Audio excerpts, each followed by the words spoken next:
اس میں ہم بہرحال کہ نبی کریم صلی اللہ علیہ وسلم کی معنوی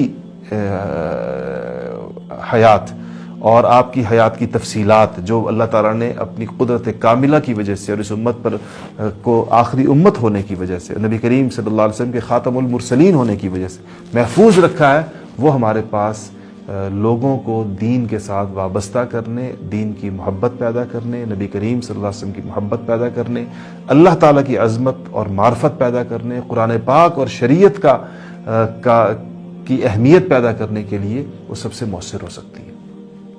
یہ آپ اگر سمجھ جائے تو آپ کو پتہ چلے گا کہ ہم سیرت کے حلقوں پر اتنا زور کیوں دے رہے ہیں، اور ہم کیوں سمجھتے ہیں کہ اس سے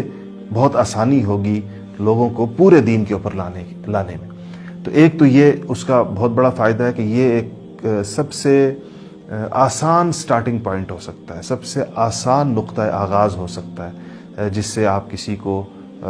گویا کہ اس نے آپ کو وقت بھی تھوڑا دیا ہے، توجہ بھی نہ ہونے کے برابر دی ہے، اس کے دل میں ابھی کوئی بہت بڑی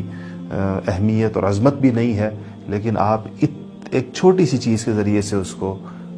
کشاں کھینچتے ہوئے پورے دین کی طرف لے جا سکتے ہیں۔